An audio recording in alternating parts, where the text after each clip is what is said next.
아멘. 네, 오늘은 목양이 필요해 이 제목으로 설교하려고 합니다. 한 사람이 예수님을 믿고 거듭나는 것, 그리고 태어나는 일, 그리고 그 믿음이 자라나는 일은 절대로 혼자 할 수 없다고 얘기는 할 수 없지만 거의 대부분 혼자 할 수 없습니다. 이 믿음이 자라는 일은 아기가 태어나서 자라는 일과 아주 흡사합니다. 우리 예수를 믿으면 그가 거듭났다라고 얘기하는데, 거듭났다라고 하는 것은 새로 태어났다, 특별히 그 영혼이 다시 생명을 얻었다, 이런 뜻입니다. 우리가 예수를 믿으면, 영접하면 성령께서 우리는 들어오십니다. 지난 수요일 날도 그 얘기를 많이 했는데요. 성령이 들어오신다 하는 것은 우리의 영혼에 숨을 불어넣으시는 것과 같습니다. 마치 아담에게 하나님께서 창세기 1장 2장에 사람을 흙으로 만드시고 그 코에 생기를 불어넣으셨다. 생기를 불어넣으셨다. 이것이 성령을 불어넣으셨다. 숨을 불어넣으셨다. 바람을 불어넣으셨다. 똑같은 말이거든요. 그래서 거듭났다라고 하는 것은 죽었던 영혼이 다시 살아나서 숨을 쉰다는 뜻입니다. 그래서 다시 태어났는데 몸이 한번 태어났지만 이제 영혼이 새로 태어나는 것을 거듭났다라고 얘기합니다. 한자어로는 중생, 다시 태어났다, 이렇게 얘기하는 거거든요. 한 사람이 거듭나면 그 믿음이 갓난 아기가 이제 태어난 것과 똑같아요. 갓난 아기가 태어났는데 아무도 돌보지 않으면 그 아기가 숨을 계속 쉴 수가 없습니다. 저는 동물의 왕국이나 그 동물 다큐멘터리 어떤 경우에는 그 내셔널 지오그래피에서 소나 말이 출산하는 장면도 가끔 이제 해주는데 저는 열심히 봅니다. 굉장히 재밌어요. 소, 말 출산할 때 보면 그들은 우리 사람이 아기를 출산할 때 엄청나게 소리를 내고 막 그 울부짖는 것과 달리 그들은 거의 소리를 내지 않아요. 굉장히 아주 왜 그런지 모르겠어요. 참을성이 되게 많습니다. 눈만 깜빡깜빡합니다. 암소가 그 새끼 날 때 신음도 많이 내지 않아요. 이렇게 하고 그냥 낳습니다. 그런지 그 건장한 남자 둘이가 그 암소 그 엉덩이에서 그 새끼 송아지를 빼냅니다. 처음에 막 그 양수 같은 게 터져 나오면서 새끼 아주 가느다란 새끼 송아지가 나올 때 그냥 툭 나오지 않더라고요. 그걸 잡아 빼요. 그러면 쭉 잡아 빼면 아주 가느다란 새끼 송아지가 툭 떨어져 나옵니다. 그러면 이제 지푸라기 같은 데다 툭 떨쳐요. 그러고 그냥 가만 놔둡니다. 그런데 계속 이제 다큐멘터리가 그 새끼 송아지가 어떻게 그 하는가를 계속 관찰해요. 계속 이제 그 나레이션을 하면서 새끼 송아지를 관찰하는데 한참 동안 이렇게 막 발버둥 치고 그러다가 한 5분쯤 지나면 일어나요. 놀라운 일이에요. 그 막 아직 끈적끈적한 몸이 있는데 눈도 못 떴는데 막 이렇게 하다가 그 네 발이 아주 막 사슴 다리 같은 것을 가지고 일어나요. 그러고 일어나면 막 비틀비틀 하는데 5분 안에 일어나 가지고 조금씩 걸어요. 저는 그걸 보면서 왜 사람은 안 그러지? 만약에 사람이 출산한 다음에 아기가 한 5분 정도 있다가 막 벌떡 일어나고 그러면 진짜 이상할 거예요. 사람은 무엇인가 많은 보살핌이 필요합니다. 아기가 태어나서 송아지처럼 벌떡 일어나는 경우가 없거든요. 진짜 많은 보살핌이 필요해요. 이 보살핌, 많은 돌봄, 전 먹이고 이유식 먹이고 또 기저귀 갈고 이 많은 보살핌으로 그 아이가 1살, 2살, 3살 먹어서 유치원 가고 초등학교 가고 그리고 고학년 되고 중학교 가고 그리고 또 사춘기가 와가지고 또 난리가 나고. 제가 어제 대은이에 대해서 잠깐 지난주에도 얘기했고 어제도 잠깐 얘기했는데 지금 30살이거든요.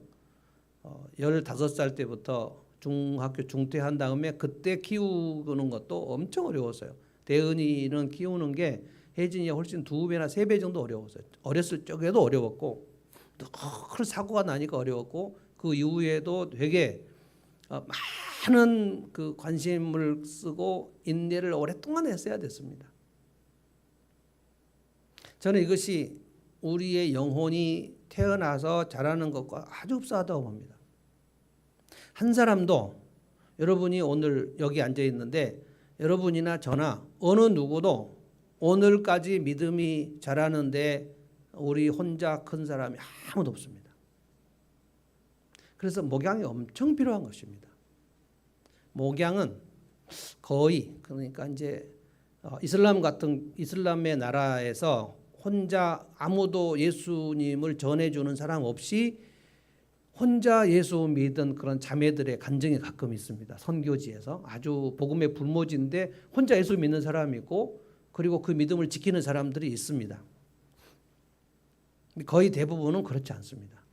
지금도 제가 북한에 있는 그 성도들 중에 전심으로 주님을 섬기는 사람들이 있다는 것을 이제 듣습니다. 우리 조 목사님 통해서 듣고 탈북자들 통해서도 간간히 듣는데 그들은 지금 누가 목양을 안 하거든요. 그런데 우리 이제 1907년 평양 대부흥 시대부터 시작해서 지금 100년 훨씬 넘었는데 그 믿음을 간직하고 있는 사람들이 있기는 있어요. 그러나 아주 희박할 것이라고 생각합니다. 오늘 이 데살로니가는 잠깐 설명하면 우리가 이제 매일 성경이 확 지나가니까 오늘 한 번밖에 데살로니가서를 설명할 기회가 없는데 사도 바울이 2차 전도여행을 할 때 여기는 이제 유럽입니다. 1차 전도여행은 아시아 선교를 했는데 2차 전도여행을 아시아로 하려고 했는데 하나님께서 아시아에서 복음을 전하지 못하게 여러 길을 막으셨어요. 그래서 왜 아시아에서 복음을 전하지 못하게 하시는가? 길을 막았다 이런 얘기가 나오는데 오늘 이 데살로니가에 보면 사탄이 우리 길을 막았다는 말도 있지만 사도행전 16장에 보면 하나님께서 성령께서 사도 바울의 길을 막았다. 길을 막았다. 길이 없게 막았다. 이런 표현들도 많이 나옵니다. 그래서 우리의 인생길이나 우리의 목양 사역의 길이 막힐 때 이것이 반드시 마귀가 길을 막았다라고만 말할 수는 없어요. 어떤 길은 막혔다가 열리기도 하고 사탄이 막는 경우도 있고 하나님이 막으시는 경우도 있는데 바울의 팀 바울과 실라, 디모데 이 사람들이 아시아에서 복음을 또 전하려고 그랬습니다. 지금 아시아라고 말하면 우리 아시아가 아니고 터키 지방에 있는 아시아입니다. 그런데 계속해서 복음 전할 길을 막으셨다가 사도 바울에게 하나님께서 환상 하나 보여주셨는데 그 터키 지역에서 터키에서 배 타고 가면 바로 유럽이잖아요. 그 마게도냐에서 사람이 손짓을 하는 환상을 보여주죠. 이게 무엇인가? 무슨 환상인가? 계속해서 그 해석을 하는데 하나님께서 유럽으로 건너와서 바울 네가 복음을 전하는 것이 지금 이때 할 일이다. 그래서 깨닫고 사도 바울과 실라와 디모데가 유럽으로 건너갑니다. 거기가 첫 성이 빌립보입니다. 빌립보가 마게도냐 지역이라는 곳이거든요. 지금도 지명이 마게도냐 지역이 거기 있습니다. 빌립보. 그러고 나서 빌립보에서 복음을 전하고 그 다음 지역이 이제 데살로니가입니다. 근데 데살로니가에 들어가서 유대인의 회당에 가서 복음을 전했는데 유대인들 그러니까 예수 믿지 않는 유대인들 그 바울의 복음을 격렬하게 저항하고 반대하고 핍박하고 왜 우리가 하나님의 자녀들인데 예수를 또 믿어야지 하나님 자녀가 되느냐. 우리는 아브라함의 자손이고 우리에게는 율법이 있고 할례가 있으니까 우리에게는 이미 복음이 있다. 근데 너가 말하는 복음은 무슨 복음이냐? 예수를 믿지 않으면 구원을 받을 수 없고 하나님 자녀가 될 수 없다는 게 유대인들이 생각할 때는 엄청 기분이 안 좋은 얘기였거든요. 그래서 거의 유대인의 회당에서 유대인들 중에서 예수님을 믿기로 한 사람들이 거의 없었다. 이 기록이 나옵니다. 그런데 이제 몇몇 사람이 굉장히 소수의 무리들 그것도 유대인들이 아니고 헬라 사람들 그러니까 그리스 사람들이죠. 그리스 사람들 몇몇 사람과 그리고 몇몇 귀부인들 이렇게 나와요. 귀족층에 있는 사람들 중에 유대인들이 아닌 것 같습니다. 이들이 몇몇이 예수님을 믿었더라. 그래서 이 사람들에게 사도 바울이 열심으로 복음을 전했습니다. 그런데 딱 3주만 복음을 전했어요. 석주 동안 세 일해 동안 복음을 전했다라고 했고 그리고 그 데살로니가 새로 믿은 사람들 그리고 사도 바울 팀을 향하여 유대인들이 조직적으로 핍박과 단합이 시작돼 가지고 도저히 견딜 수 없어서 사도 바울이 피신을 갑니다. 이것이 아테네로 피신을 간 거예요. 지금 여기 아테네 나오죠. 3장 1절 보면 우리가 참다 못하여 우리만 아테네에 남기로 하고 아테네로 이제 도망을 갔고, 그런데 마음속에 우리가 3주 동안 복음을 전했던 저 초신자들의 믿음이 우리가 목양하지 않으면 저 믿음이 완전히 뿌리를 내리지 못하고 시들어 버릴 텐데, 사도 바울이 아테네에 와가지고 마치 아기를 낳고 그 아기를 더 이상 키울 수 없어서 아기를 떼놓고 어딘가에 간 엄마 같은 마음으로 전전긍긍을 한 거예요. 어떻게 해야 될 것인가. 그래서 이 데살로니가서에 보면 그 사도 바울이 그 노심초사하는 마음이 다 담겨 있습니다. 목양을 더 해줘야 되는데 3주를 예수를 믿었는데 3주 동안 복음을 전하고 철수를 했기 때문에 이 남아있는 사람들 아마 그 전체 숫자가 제가 볼 때 10명이 안 되지 않나 싶습니다. 그 조그만 숫자 아주 간 믿은 이제 막 거듭난 예수님에 대해서 알게 된 사람들을 어떻게 할 것인가. 그런데 바울 사도가 갈 수 있는 길이 없었다는 거예요. 여기 보면 갈 길이 또 막혔다 그랬어요. 어떤 상황이 정확히 알 수 없습니다. 어떻게 길이 막혔는지 모르겠고, 그래서 사도 바울이 바울, 실라, 디모데 중에서 디모데가 이 사람을 나중에 목사 안수를 줍니다. 성경에서 목사로 이름을 하는 사람은, 이름이 명명한 사람은 디모데가 유일합니다. 사도 바울은 사도고요. 사도는 한 교회를 목양하는 게 아니고 복음을 전하면서 순회를 하는, 오늘날로 말하면 선교사들에 해당되는 거고, 목양을 딱 한 곳에 박혀서 하는 것은 디모데가 이름으로 나오는 사람은 유일한 사람입니다. 그리고 이제 많은 평신도들, 목사가 아닌 많은 사람들이 가정교회에서 목장을 했죠. 그 사람들을 사도 바울은 돌보고 또 디모데를 보내고 돌보고, 또 디모데를 나중에는 디모데 전서, 디모데 후서를 쓸 때는 바울 사도가 디모데를 에베소에다가 또 파송을 해서 그 에베소를 목양하게 하고, 에베소에서 목양하는 그 목사 디모데에게 목회 서신을 쓴 게 디모데 전서, 디모데 후서, 사도 바울의 말년에 한 겁니다. 여기 1절을 보면요, 한번 제가 읽어보겠습니다. 그 바울의 심정이 뭐냐 이걸 설명하려고 하는 거예요. 그러므로 우리는 참다 못하여, 개역 성경도 똑같이 이러므로 우리가 참다 못하여, 그러니까 도저히 안 되겠다는 거예요. 이 데살로니가 성도들에게 좀 말씀을 더 가르쳐서 목양을 해야 되는데 내가 여건이 안 돼서 어떻게 할지 모르겠다 그러고 있다가 참다 못해서 우리 형제 디모데를 보냈다. 우리만 아테네에 남아있기로 하고 우리 형제 그리스도의 복음을 전하는 하나님의 일꾼 디모데를 여러분에게 보냈다. 이 디모데를 보낸 근본적 이유가 이 데살로니가 성도들을 목양을 해야 되기 때문에 그렇습니다. 그래서 아무도 혼자 믿음을 키우는 사람이 없다. 아무도 없다라고 말하기는 어렵고 거의 없다. 혼자 믿음이 성숙하게 되는 경우는 거의 없다. 그래서 목양이 필요하다는 거예요. 자, 다 같이 한번 2절을 읽어볼까요? 2절, 3절이 아주 굉장히 목양이 왜 필요한가를 설명하는 것인데 한번 읽어보겠습니다. 2절을 한번 읽어봅시다. 시작. 우리의 형제요 그리스도의 복음을 전하는 하나님의 일꾼인 디모데를 여러분에게로 보냈습니다. 그것은 그가 여러분을 굳건하게 하고 여러분의 믿음을 격려하여, 3절까지 읽어볼까요? 아무도 이러한 온갖 환난 가운데서 흔들리지 않게 하려는 것입니다. 여러분도 아는 대로 우리는 이런 환난을 당하게 되어 있습니다. 환난이 있었는데 어떤 종류의 환난인지는 정확하게 알 수 없으나 유대인들로 인하여, 그러니까 지금 예수 믿은 그 소수의 무리들을 이걸 아주 그냥 씨를 말려버리려고 하는 유대인들의 조직적인 탄압이 있었던 것 같아요. 근데 이 조직적인 탄압을 받고 있는 초신자 성도들에게 사도 바울이 디모데를 보내서, 이 디모데를 보낸 이유가 지금 3가지로 나옵니다. 그것은 2절에 그가 여러분을 굳건하게 하고, 2번째 여러분의 믿음을 격려하게 하고, 그 다음에 3번째 아무도 이런 온갖 환난 가운데서 흔들리지 않게. 여러분을 굳건하게 하고 여러분의 믿음을 격려하려고 하고 여러분을 아무도 그 환난 가운데서 혼란스럽지 않게 흔들리지 않게 하려는 것이었다.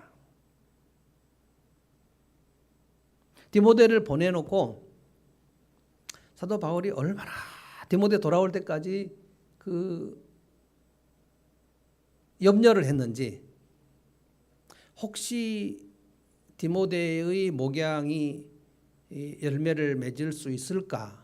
아니면은 디모데가 갔는데 오히려 핍박 가운데 디모데와 함께 모두 다 순교하게 되지 않을까? 이 데살로니가 교회 아주 그냥 연한 순 같은 아주 연약한 그 교회, 그 성도들의 믿음이 과연 뿌리를 내릴 수 있을까? 엄청난 염려를 했다는 거예요. 5절을 읽어보면 또 얘기를 한 거예요. 5절 제가 읽어보겠습니다. 5절은 그러므로 내가 참다 못하여, 자, 참다 못하여가 지금 두 번 나왔습니다. 1절에도 참다 못하여, 이 5절도 참다 못하여. 그러니까 바울 사도가 얼마나 지금 데살로니가 성도들의 목양이 절실하게 필요했는지, 왜 내가 디모데를 보내야 되는지 그 이유가 막 절절하게 나오는 거예요. 내가 참다 못하여 여러분의 믿음을 알아보려고. 믿음을 뭐 시험한다 이것보다는 그 믿음이 점점 커가도록 하기 위하여 그를 보냈다. 그것은 이제 또 나옵니다. 그것은 유혹하는 자가 여러분을 유혹하여 우리의 수고를 헛되게 하지 못하게 하려는 것이었습니다. 개역성경은 시험하는 자라고 나옵니다. 그러니까 지금 사도 바울이 디모데를 보내서 해야 할 일은 그들의 마음을 굳건하게 하고 그들의 믿음을 격려하고, 그리고 이제 아까 온갖 환난 가운데서 흔들리지 않게 하려고 하는 것인데, 그 흔들리지 않게 하려는 가장 결정적 이유가 5절에 나오는 거예요. 디모데를 만약에 보내서 그들 성도들의 믿음을 목양을 하지 않게 되면, 아무도 돌보는 일이 없게 되면, 디모데가 오지 않고 있으면 그 성도들에게 누가 온다는 거예요? 5절에 유혹하는 자가 온다는 거예요. 유혹하는 자, 다시 말해 시험하는 자, 마귀가 그 성도들의 믿음을 흔들기 위해서 찾아온다는 거예요. 그렇게 되면 사도 바울이 가장 염려하는 것은 뭐냐면, 우리가 3주 동안 해서 복음을 심어놨는데 우리의 모든 수고가 다 헛되이 되고 이들의 믿음이 완전히 식어져 버릴 수도 있다는 것입니다. 이것을 사도 바울이 엄청 염려하는 거예요.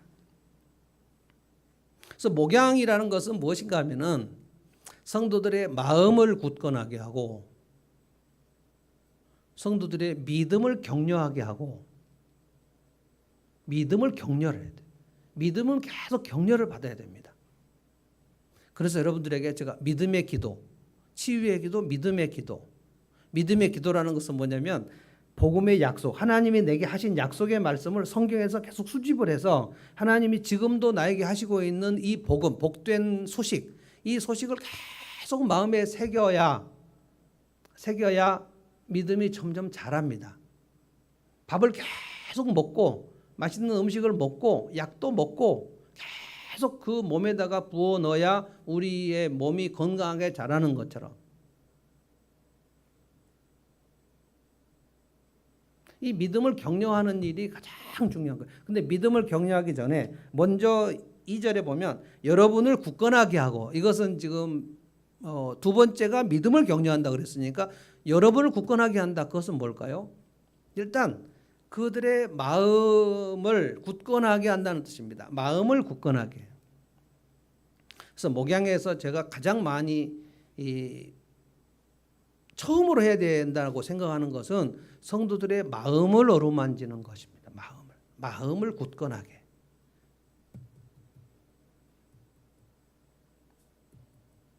디모데가 없이는 데살로니가 성도들의 믿음이 뿌리를 내리지 못하고 흔들리게 되고, 그리고 그 다음에 시험하는 자가 올 것이다.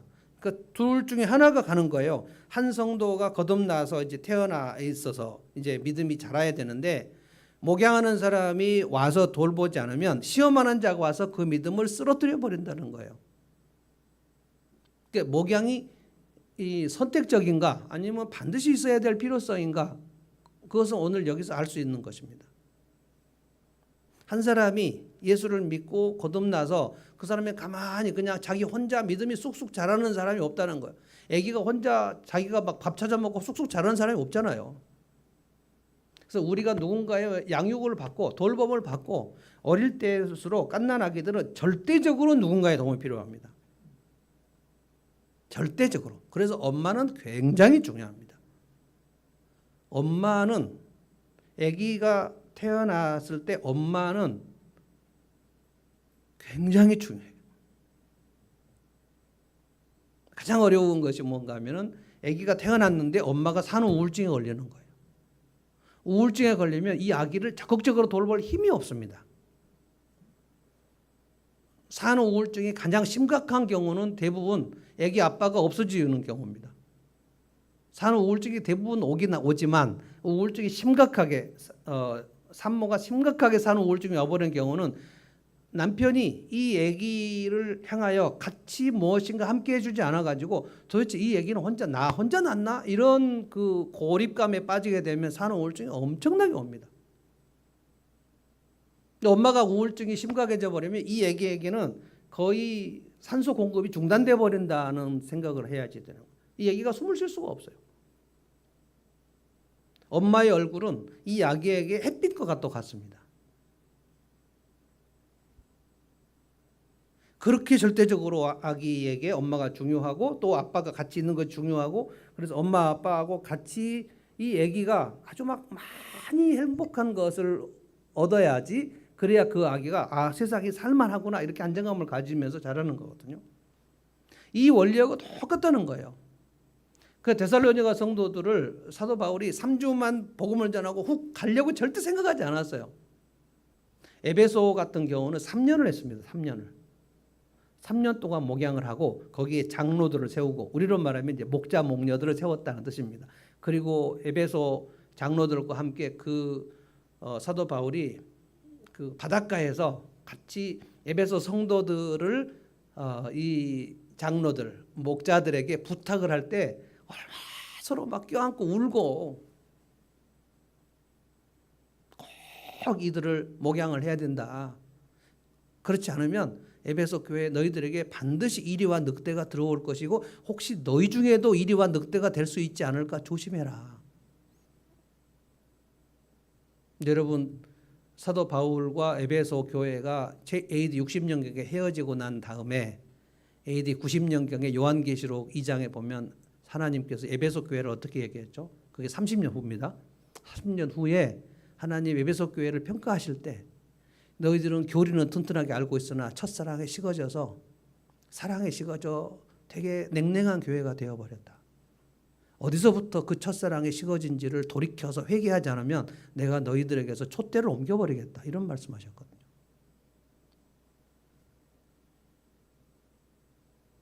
그러니까 3년을 키워가지고 에베소 교회 성도들을 목양하는 사람들을 세워놨는데 그리고 아까도 얘기했지만 디모데를 에베소에 파송을 해가지고 거기를 목양하도록 그렇게 애를 썼는데 30년 후에 그들의 믿음이 다 식어져 버렸다는 거예요. 교리는 똑바로 알고 있으나 그들의 사랑에 식어져서 누구를 돌보려는 그 에너지가 하나도 없이 그냥 영적 탈진 상태로 빠진 에베소 교회를 향하여 하나님께서 굉장히 책망하십니다. 그래서 사도 바울이 지금 이 데살로니가 성도들을 향하여 그들의 마음을 굳건하게 하고 믿음을 격려하는 일을 디모데를 보내서 반드시 이걸 하지 않으면 네가 가서 하지 않으면 아마 분명히 바울 사도가 디모데를 보낼 때 이렇게 얘기했을 거야. 네가 가서 열심히 목양하지 않으면 반드시 마귀가 와서 그들을 믿음을 다 무너뜨릴 것이다. 제가 성도들을 목양을 할 때 또 그리고 상담할 때 제가 늘 하는 말입니다. 어떠한 경우도 그 믿음이 생겨서 그 믿음이 태어나서 일직선으로 쭉 믿음이 자라는 경우를 좀 본 일이 없습니다. 저도 그렇고 믿음이 올라가는 것 같으나 어떤 경우에 어떤 계기를 가지고 그 믿음이 다시 툭 떨어집니다. 또 근데 떨어졌을 때 이때가 아주 엄청나게 중요한 때예요. 떨어졌다가 다시 회복하는 경우는 목양이 제대로 된 때고요. 떨어졌는데 그에게 목양이 제대로 안 되면 시험하는 자가 와서 그 영혼을 채가 버립니다. 그래서 어느 날 보면 교회에서 함께 하던 성도들이 어느 날 안 보이는 거예요.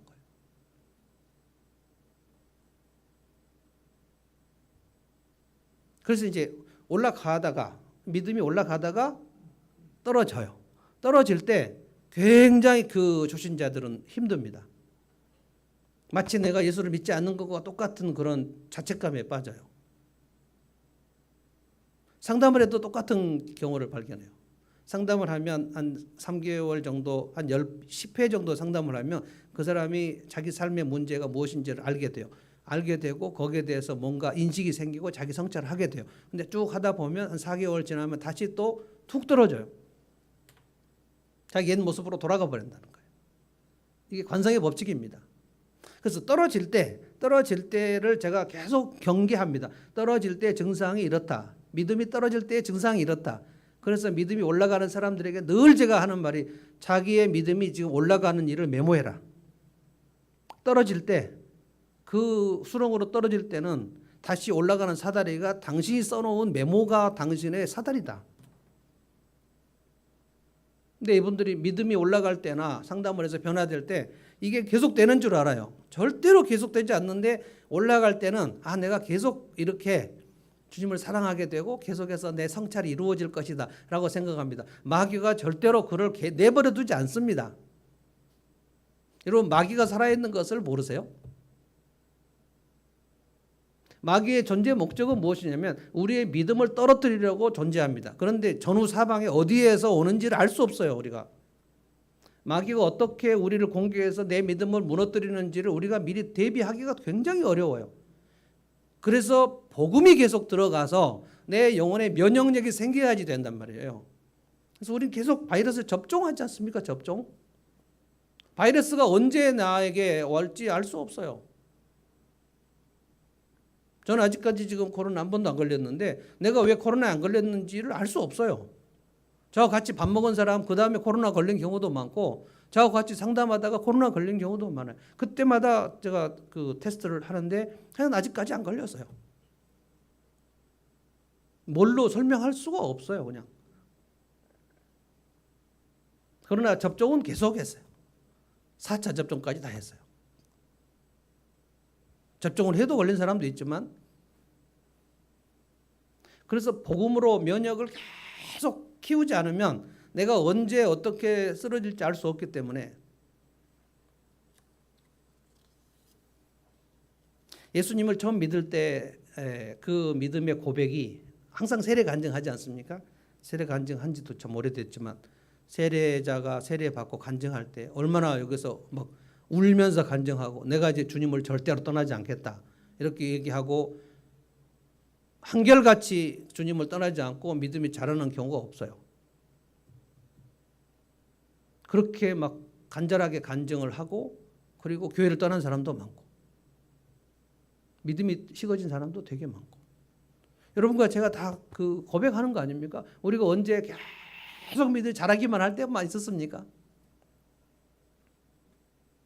아기가 태어나가지고 아무리 돌봐도 그 아기가 열이 펄펄 날 때가 반드시 있어요. 첫 아기를 키울 때 엄청 엄마 아빠는 놀래죠. 이 아기가 막 엄청 열이 나는데 그때가 딱 밤 12시, 1시 막 이럴 때 열이 나거든요.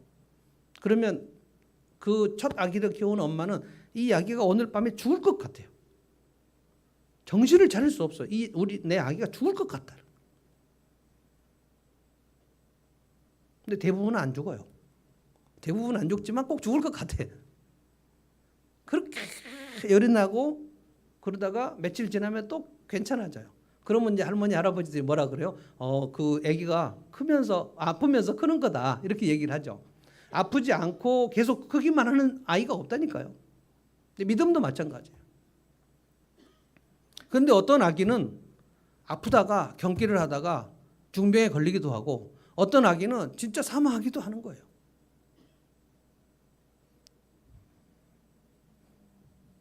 그래서 5절이 저는 굉장히 오늘 중요하다고 봅니다. 목양이 필요한 이유. 5절 제가 다시 한번 읽어보겠습니다. 그러므로 내가 참다 못하여 여러분의 믿음을 알아보려고 그를 보냈습니다.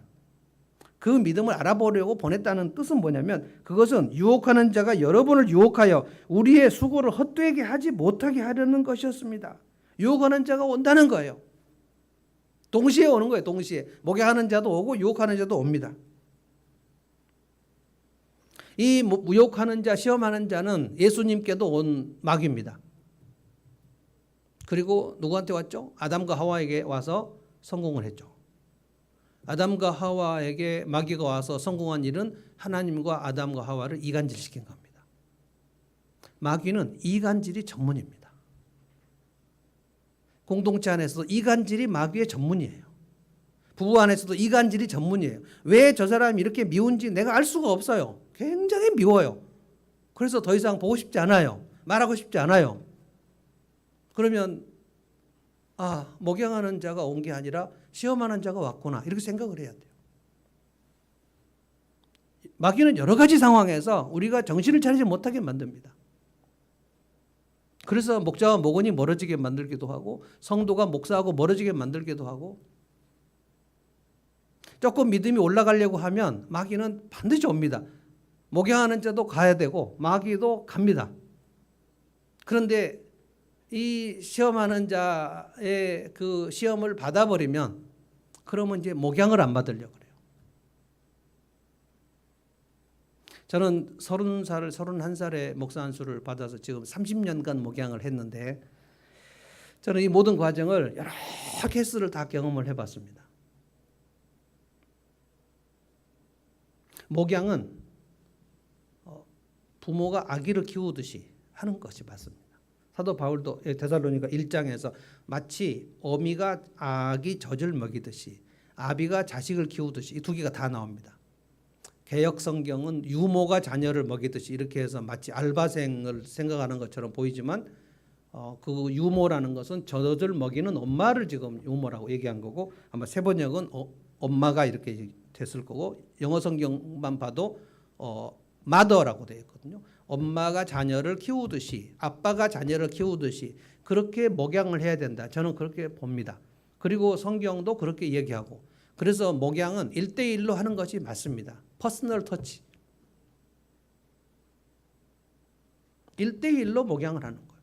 그래서 사실상 성경적으로 말하면 대형교회는 목양을 한다 이렇게 보기는 어렵습니다.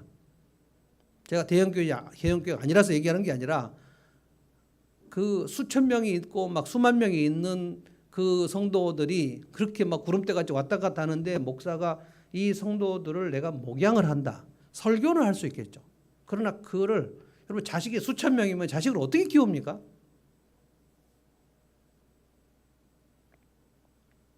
제가 목양을 할 때 제일 중요하게 생각하는 것은 오늘 2절에 나오는 대로 그들의 마음, 성도의 마음을 굳건하게 이것이 정서적인 터치. 저는 이것이 굉장히 중요하다고 봅니다. 우울감, 기분이 안 좋음. 그래서 늘 마음이 괜찮지 않아요. 사람들은 오늘 기분이 괜찮은가? 괜찮지 않을 때가 괜찮을 때보다 훨씬 많아요.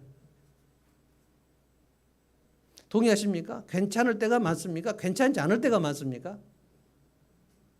안 괜찮을 때가 훨씬 많아요.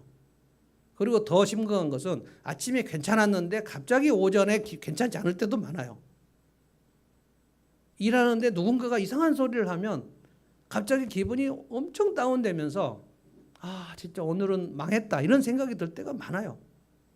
근데 오전에 괜찮았는데 오후 2시, 3시에 또 상사에 의해서 굉장히 이상한 얘기를 또 들으면 기분이 갑자기 다운돼요. 그래서 우리는 괜찮지 않은 날이 훨씬 많아요.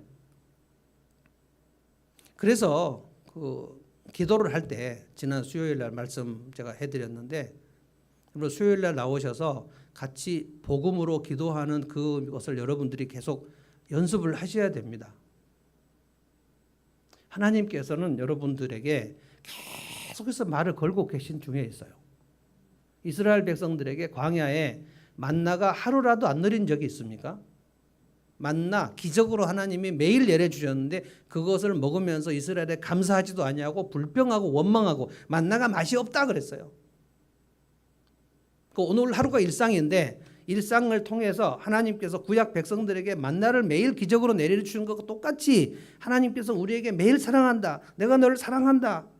내가 너를 지키겠다. 매일 말씀하십니다. 우리가 안 들으면 끝인 것이지. 그래서 이것을 이 수신 안테나를 세워가지고 매일 하나님께서 나를 사랑하시는 것. 특별히 제가 3가지를 얘기했거든요. 하나님께서 우리에게 하시는 위로는 너 안목이야. 너 요즘에 참 힘들지. 제가 공감대화법에도 말씀하지 않았습니까? 당신 참 힘들겠다. 왜 그렇습니까? 힘들지 않은 사람이 없으니까. 목양도 힘들고 사업도 힘들고 직장생활도 힘들고 결혼생활도 힘들고 시댁도 힘들고 자녀 양육도 힘들고 애기들 학교 가는 것도 힘들고 다 힘들거든요. 아이들이요 학교 가서 친구 사귀는 거 굉장히 힘듭니다. 그러니까 힘들겠다. 우리가 누군가에게 그 얘기를 해주자는 것은 뭐냐면은 하나님이 그에게 너 힘들겠다라고 얘기하는 것을 우리를 통해서 해주자는 거예요. 근데 내가 기도할 때는 하나님 저 많이 힘들어요. 주님이 너 힘들지라고 말씀해 주세요. 혼자 그 역할극처럼 하는 거예요. 그 다음에 하는 게 너 했었다. 그래서 수요일날 전부 셋 중에 힘들지, 애썼다, 괜찮다. 이 3가지 중에서 무엇을 더 듣고 싶어 하는가 제가 개인적으로 다 듣고 그거 가지고 함께 기도하고 마음을 굳건하게 하는 일을 계속 목양할 때 해야 된다는 거예요. 그 다음에 이제 해야 될 것이 뭐냐면 심리적인 것입니다. 마음과 심리, 정서와 심리 같은 것 같지만 좀 다릅니다. 정서적 공감은 우리 중에 누구라도 할 수 있어요. 누구라도. 그게 당신이 옳다의 책입니다.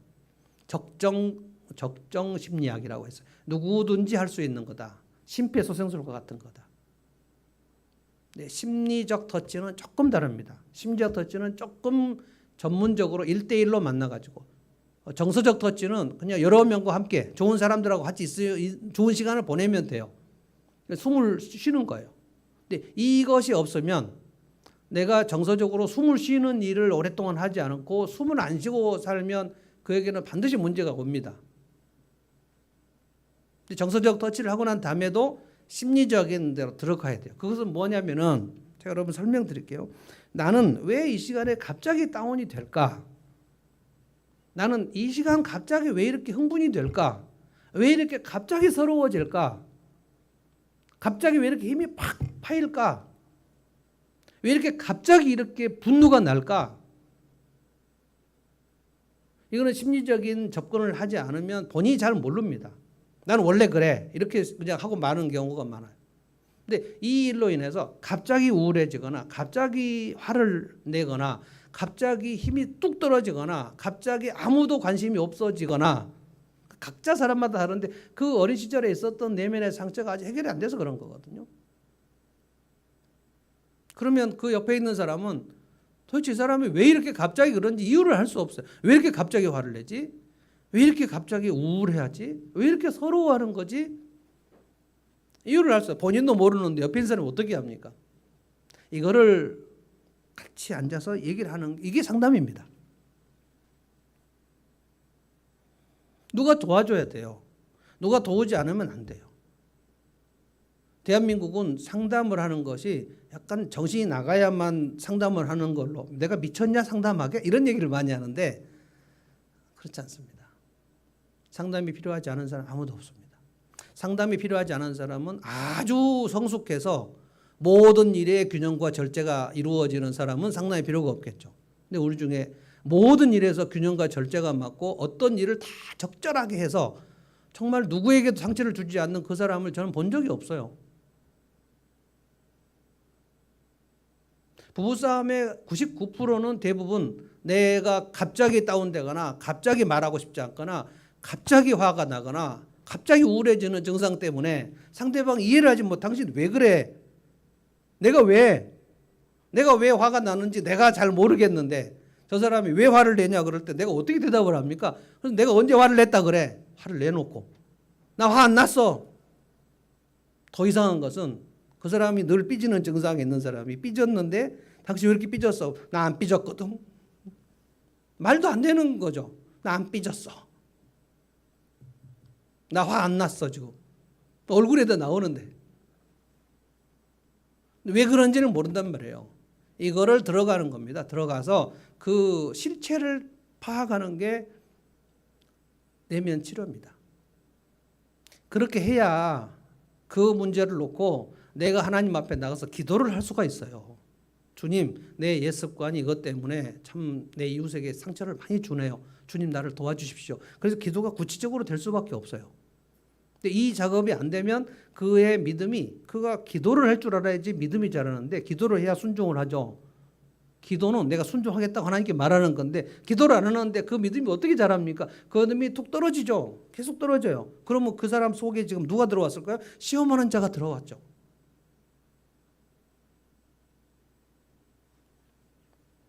그래서 이 영적인 변화, 믿음의 변화는 정서적으로, 심리적으로 이 작업을 해야지 되는 거란 말이에요. 아마 디모데는 그 일들을 한 것 같습니다.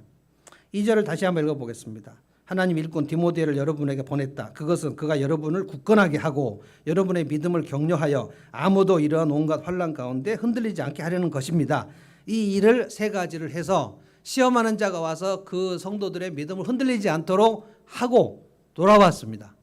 지금 이 편지는 디모데가 그 목양생을 하고 돌아와서 바울사도에게 그 목양의 보고를 한 다음에 너무 기뻐가지고 바울사도가 데살로니가 성도들에게 기쁨의 편지를 지금 쓴 것입니다. 자, 6절을 보겠습니다. 이제 돌아왔어요. 그런데 지금 디모데가 여러분에게서 우리에게 돌아왔죠. 여러분의 믿음과 사랑의 기쁜 소식을, 복음이죠. 믿음과 사랑의 기쁜 소식을 전화해 줬다는 거예요. 그래서 1장 서두에 보면 바울사도가 데살로니가 성도들을 엄청 칭찬합니다. 나는 너희들이 믿음의 수고와 사랑의 수고와 소망, 믿음, 소망, 사랑이 골고루 다 자라나는 것과 너희 믿음의 소문이 아가야와 마게도냐의 소문에 퍼져서 모든 믿는 자들의 본이 되었다. 정말 상상할 수 있습니까? 3주 정도 예수 믿은 사람들이, 그들이 변화돼 가지고 다른 사람 믿는 자들의 본이 될 정도로 엄청난 성장이 이루어졌다는 거예요. 목양의 필요입니다. 목양을 제대로 받으면 엄청난 믿음의 성장이 일어납니다. 그래서 6절 또 읽어보겠습니다. 또 여러분이 우리를 좋게 생각하고 있어서 우리가 여러분을 간절히 보고 싶어하는 것과 같이 여러분도 우리를 간절히 보고 싶어한다고 전해 주었습니다. 이 소식을 듣고 사도 바울이 얼마나 좋았는지, 3주 동안 복음 전하고 떠났다가 마치 젖대놓고 나온 엄마처럼 막 전전긍긍하다가 디모데를 보냈는데, 디모데를 보내면서 디모데가 목양을 해서 시험하는 자가 와서 저들이 믿음이 시험 들지 않도록 해야 되는데 어떻게 될까? 얼마 만에 돌아왔는지는 모르겠는데 돌아왔어요. 돌아와서 디모데가 그 데살로니가 성도들의 믿음이 굳건해졌고 마음이 굳건해졌고 그들이 시험 당하지 않고 마음이 혼란되지 않고 든든히 서고 있다는 얘기를 들었을 때 사도 바울이 얼마나 좋았는지, 얼마나.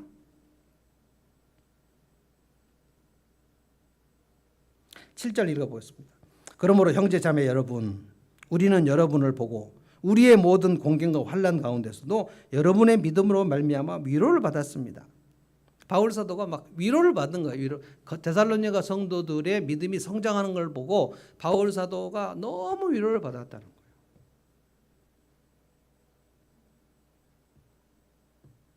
자기들이 지금 바울 사도가 공경과 환난 가운데 있어요. 지금 아테네에 있는데, 아테네에서도 사실은 복음 전도가 활발하게 일어나지 않았습니다. 사도행전 18장 보면 아테네 설교가 나오는데, 아테네 사람들은 진짜 그야말로 그 헬라 철학, 아리스토텔레스, 소크라테스, 플라톤, 이 자부심이 엄청난 사람들이죠.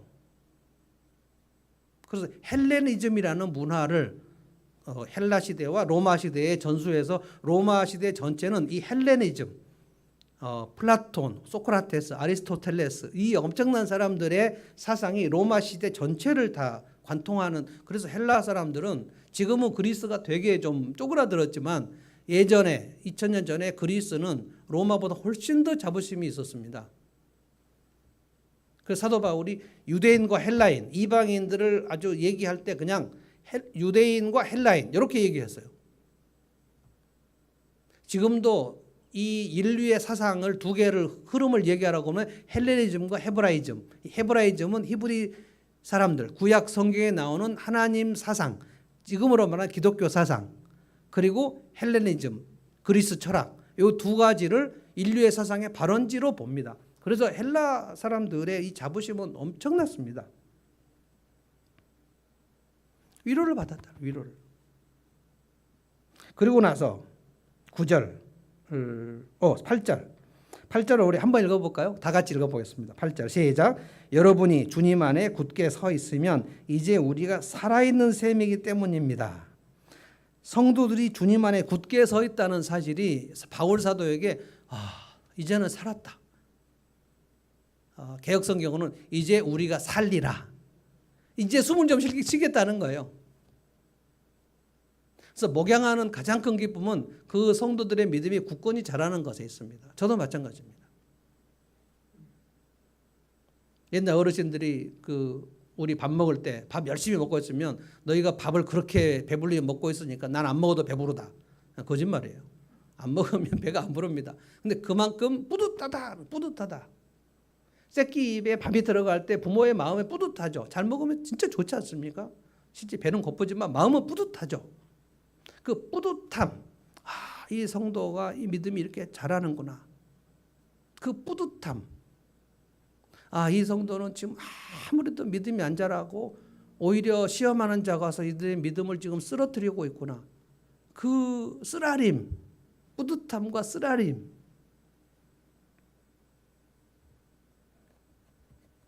제가 가장 목양하면서 기쁠 때는 여러분의 성숙입니다. 여러분이 성숙할 때 얼마나 좋은지 몰라요. 그가 이제 누구를 케어하기 시작했고, 누구를 돌보기 시작했고, 그가 예배드리는 태도가 달라지고, 그가 찬양을 할 때의 그 모습이 달라지고. 전 요즘에도 계속 미국인 것 같아요. 미국에 있는 교회 이름은 잘 모르겠고, 웨이메이커, 길을 만드시는 분, 여러분 찾아보세요. 유튜브로 웨이메이커, 길을 만드는 분이거든요. 그 교회가 찬양을 하는데 그 흑인 찬양 지도자가 찬양을 처음에 시작해요. 근데 막 전 교인들이 일어나 가지고 주님이 여기 계시네. 주님은 길을 만드시는 분, 주님은 약속을 지키시는 분, 웨이메이커, 프로미스 키퍼, 라이트 인 더 다크네스, 어둠 속의 빛. 주님은 지금도 일하시네. 네버 스톱, 네버 스톱, 네버 스톱. 이렇게 막 찬양하는데 제가 우리 교회 이렇게 찬양 한번 해보고 싶다. 찬양의 퀄리티가 막 올라가는 막 엄청난 찬양을 합니다. 어떤 사람은 이렇게 어떤 사람은 빨간 옷 입은 사람 한 가운데서 그 누군지 모르겠어요. 찬양 인도자가 아닌데 혼자 다 어두운 옷 입고 있는데 혼자 빨간 옷 입고 막 집에서 막 고개를 막 하고 막 대굴대굴 막 부를 정도로 막 하면서 하나님을 워십. I worship you, I worship you. 부럽다. 이렇게 찬양 한번 해보고 싶다. 그런데 여러분의 찬양을 하는 그 모습이 달라지고 찬양을 하려고 하고 찬양을 좀 더 소리내서 하고 여러분 찬양을 가장 잘하는 가장 쉬운 방법은 큰 소리를 하는 겁니다. 큰 소리를 할 때 마음을 칠지 않기는 되게 어려워요. 주가 필요해 라고 할 때 그 마음을 칠지 않고 큰 소리를 하기 어려워요. 그래서 찬양을 할 때는 그리고 사도신경을 할 때는 가능한 있는 내 목소리 데시벨을 내서 누구가 시끄럽다고 하지 않을까 이런 생각하지 않고 그냥 하는 겁니다. 큰 소리를 할 때 마음이 가고 힘을 다해서 하게 되고 기도를 할 때도 마찬가지고. 저는 그래서 정서적 케어가 필요하다고 생각해서 계속해서 셀프 케어. 이 사람이 정서가 올라갈 수 있는 방법이 무엇인가?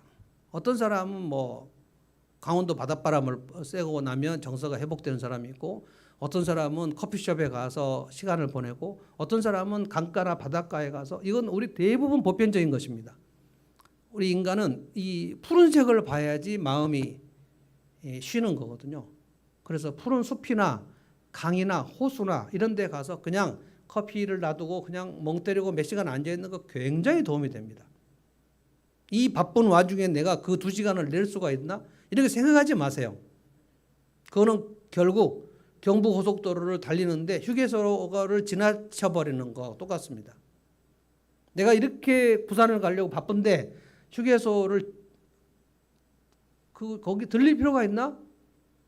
자, 휴게소는 세 가지 이유 때문에 들리는 거예요. 기름 넣고요. 자동차에 기름 넣고, 그 다음에 졸림 방지, 그 다음에 화장실. 이 세 개입니다. 이 세 개를 안 하고 그냥 계속 가버리면 자동차를 경부고속도로에 휴게소를 한 번도 안 들리고 기름 한 번도 안 넣고 가면 중간에 섭니다. 대구점 가서 중간에 서요. 이게 탈진입니다. 제가 늘 상담할 때 이 설명을 하는데, 우리가 자동차를 타고 부산을 갈 때 휴게소를 한 번이나 두 번은 반드시 들리는 거 상식적으로 알고 있는데, 인생의 고속도로를 갈 때 자기가 휴게소를 들려야 된다는 이 기본적인 상식을 놓치는 사람이 너무너무 많아요. 쉬지 않아요. 그냥 내가 어떻게 해서 나에게 쉼을 줘야 되는지를 잘 몰라요. 일만 하는 거, 일만. 지금 내가 일할 때지 쉴 때인가? 목사님들도 많습니다.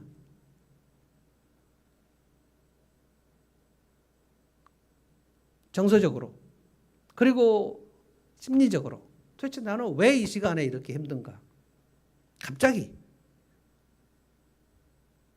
오는 거거든요. 갑자기 뚝 떨어져요. 누군가 한마디를 했는데 내가 어느 시절에 무시를 많이 당한 사람이어서 그것이 상처가 되면 누군가가 이 보고서를 이렇게 썼어. 그럼 그날 뚝 떨어져 버려요. 그냥.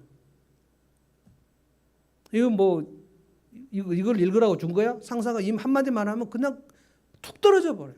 그 툭 떨어지는 거를 올리지 못하고 그냥 집으로 가서 남편하고 같이 대화하거나 아내하고 대화하는 거예요. 당신 왜 그래? 뭐가 왜 그래?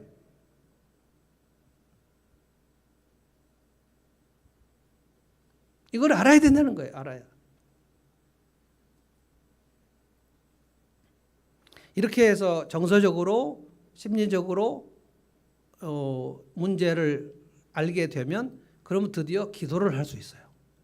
기도를 할 수 있어야지 그가 믿음이 자랍니다. 기도를 할 줄 모르면 믿음이 자라지 않아요.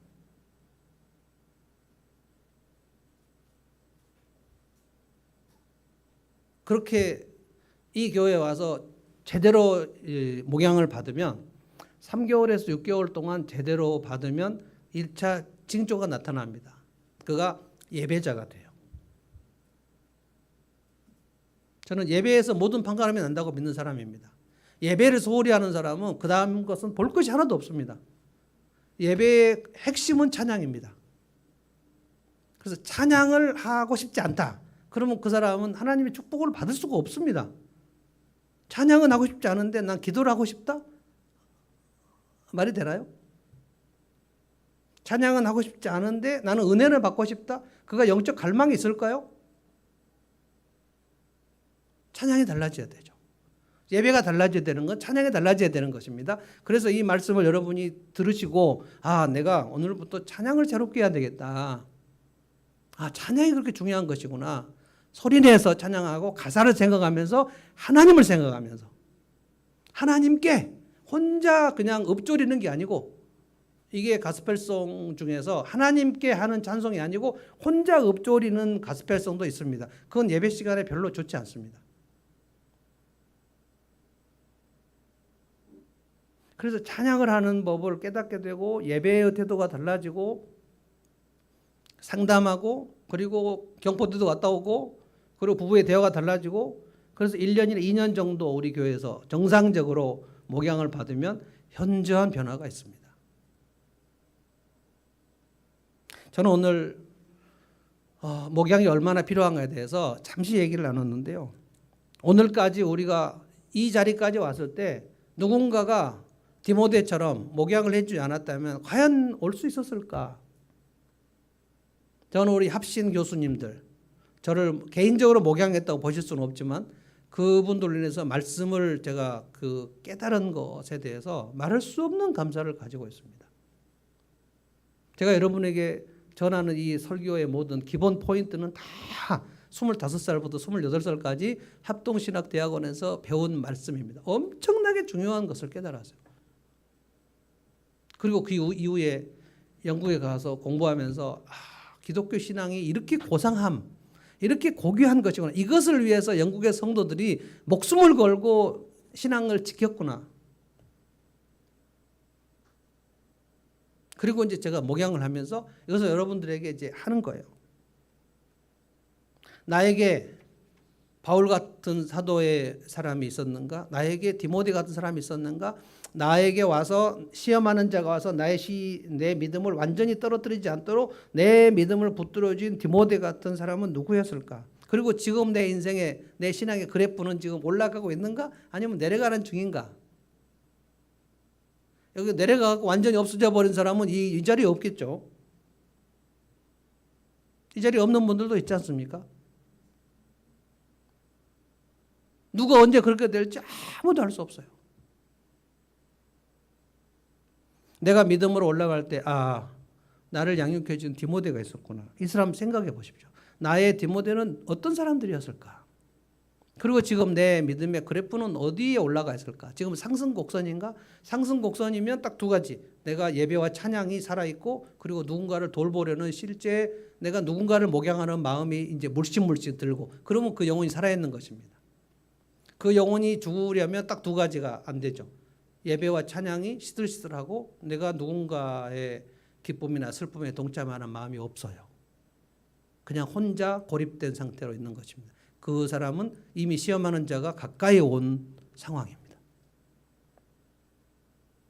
난 이곳에서 여러분들이 목자 목녀들과 그리고 목사인 저의 목양을 여러분들이 좀 마치 젖먹이가 엄마 젖을 빨아먹듯이 그렇게 받았으면 좋겠어요. 우리 목자 목녀들과 제가 여러분들을 잘못된 길로 인도하지 않겠습니다. 목양은 필요합니다. 혼자 신앙이 크지 않아요. 그래서 여러분들이 1세기의 성도들처럼 누군가를 목양하는 사람들이 반드시 돼야 됩니다. 예수님이 다시 오시면 꼭 물어보실 것이 그겁니다. 너는 누구를 목양했냐? 제자를 삼으라고 했는데 주님 오실 때까지 여러분이 누군가를 제자를 삼으려고 애쓴 일이 없으면 우리가 주님께 칭찬을 듣지 못합니다. 신앙생활을 혼자 하는 게 아닙니다. 성경적이지 않은 교회 생활은 혼자 할 수 있습니다. 그러나 성경적인 신앙생활은 혼자 발버둥 치면서 신앙생활 하는 게 아닙니다. 누군가를 목양하게 되었습니다. 누군가를. 이 사람이 내 목양을 받든지 안 받든지 그 사람 VIP를 놓고 그 영혼을 위해서 힘쓰고 애쓰고, 그런데 이 사람이 내게 그렇게 딱 맞는 스타일이 아닐 수도 있어요. 친구가 아니니까. 우리의 목양하는 대상은 우리 친구가 아닙니다. 친구는 내가 골라서 사귈 수 있지만 내가 목양하는 사람 내가 고를 수 없거든요. 근데 그 사람을 위해서 목양을 하다가 내가 얼마나 편협한 사람인가, 내가 얼마나 하나님의 목양을 잘 못 받고 있는 사람인가를 드디어 깨닫고 회개하고 나가는 거예요. 오늘 사도 바울이 디모데를 데살로니가에 보내서 그들이 그 목양을 받고 성장했다는 소식을 듣고 얼마나 좋았는지. 그래서 8절 마지막 읽고 마치겠습니다. 여러분이 주님 안에 굳게 서 있으면 이제 우리가 살아있는 셈이기 때문입니다. 개역성경은 이렇게 했습니다. 그러므로 너희가 주 안에서 굳게 선즉 우리가 이제는 살리라. 제가 이제 9월 한 달 동안 이제 캐나다를 잠깐 갔다 오기 때문에 제 마음도 약간 좀 전전긍긍하는 마음이 있습니다. 잘 돼야 될 텐데. 아들 결혼식이 잘 돼야 되는 것도 있지만 우리 교회 성도들이 한 달 내내 배목석 없는 시간 동안 훨씬 더 믿음이 자라고 우리 조 목사님과 또 우리 목자 목녀들의 목양을 받고 계속해서 믿음이 자라고 있는 소식을 제가 막 듣고 싶어요. 그래서 여러분들에게 지금 9월 한 달 동안 기도할 제목도 올려드리고, 그리고 수요 미스바 기도회를 하고, 그리고 1시간 우리 릴레이 기도하는 거 하고, 이 모든 세팅을 하는 것입니다. 저는 이제 9월 말에 돌아오면 여러분들에게 10월 달에 10월, 11월, 12월 딱 한 10주 코스로 치유의 삶을 지금 하려고 준비 중에 있습니다. 그 캐나다 가기 전에 다 지금 세팅을 해 놓으려고 저는 목양실에도 엄청 작업을 많이 하고 있어요. 지금. 치유의 삶. 9월 동안은 이제 우리 정우석 집사님 기타 클래스 좀 여러분이 좀 많이 배우시면 좋겠고요. 그리고 10월이 되면 저는 치유의 삶을 하게 될 거고 우리 조영준 목사님은 처음으로 데뷔 삶 공부 데뷔 진리의 삶 지금 준비 중에 있습니다. 저분 되게 바쁜데 한번 해보고 싶다. 그래서 이 두 개 10월, 11월, 12월에는 그 치유의 삶과 진리의 삶 이 두 개를 좀 개설할 것입니다. 근데 제 마음에 그 큰 간절한 바람과 기대는 한 달 후에 우리가 함께 만났을 때 여러분의 믿음이 절대로 시험하는 자가 와서 여러분의 시험이 들지 않도록 그래서 여러분을 현재 목양하는 목자 목녀들의 목양을 잘 받아서 여러분의 믿음이 성숙하는 그 결과를 보고 우리가 정말 이제는 살 것 같다. 우리 모두가 그렇게 숨을 내쉬는 그런 한 달이 되었으면 좋겠습니다. 찬송하겠습니다. 찬송은 563장인데요. 한번 찬송합시다.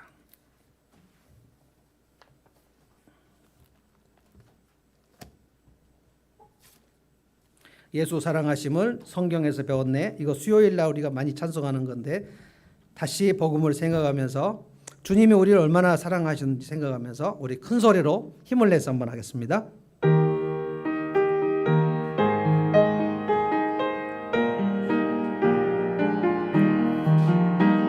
예수 사랑하심을 성경에서 배웠네. 우리들은 약하나 예수 권세만 또 아멘.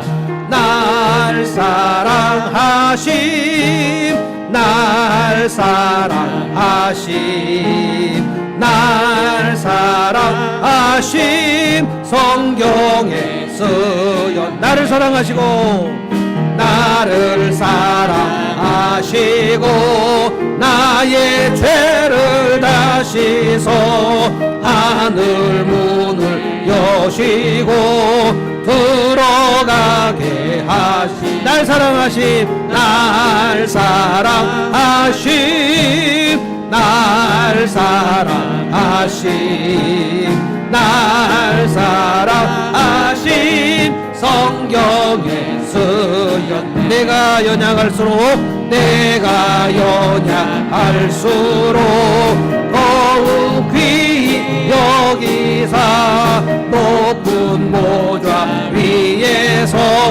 낮은 나를 보시 날 사랑하심 날 사랑하심 날 사랑하심 날 사랑하심 성경에 쓰여 세상 사는 동안에 세상 사는 동안에 나와 함께 하시고 세상 떠나가는 날 전국 가게 하소 날 사랑하심 날 사랑하심 날 사랑하심 날 사랑하심 성경에 쓰였네. 날 사랑하심 날 사랑하심 날 사랑하심 날 사랑하심 성경에 쓰였네.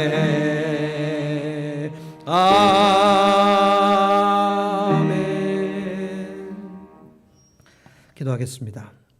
하나님 감사합니다. 우리에게는 목양이 필요합니다. 우리 주님이 우리를 이제까지 돌보시고 보살피시고 참 목자 되셔서 어린 양들인 저희들을 돌보시고 키우신 것처럼 우리에게 늘 목양이 필요합니다.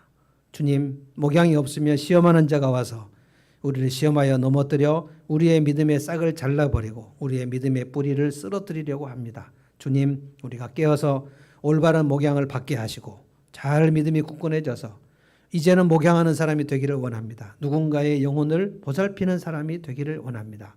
이제 초보신앙에 머물러 있지 않게 하시고 우리의 믿음이 점점 자라고 굳건해져서 누군가를 보살피고 돌보고 그래서 그 믿음을 세워주는 믿음의 목양자들이 되도록 저희들을 붙들어 주시기를 원합니다. 특별히 하나님 9월 한 달을 주님께 부탁드립니다. 우리 용인 하늘문 지역의 목사님들, 성도들 함께 와서 함께 말씀을 나누고 애찬을 나눌 때 우리 안에 형제 사랑이 풍성해지게 하여 주시고 우리의 환대를 통해서 저들이 참으로 위로를 받을 수 있도록 피차 주님의 위로를 서로 나눌 수 있도록 도와주시옵소서. 하나님 9월 한 달 동안에 캐나다 밴쿠버에 있는 모든 교회 집회들을 붙들어 주시고 주님의 은혜가 각 교회마다 있게 하여 주옵소서. 우리가 다시 만났을 때 우리 주님께서 우리를 서로 목양하여 주셔서 참으로 믿음이 굳건해지는 것을 서로 보게 하시고 우리가 서로 기뻐하며 다시 만날 수 있도록 은총을 베풀어 주옵소서. 예수님의 이름으로 기도하옵나이다. 아멘.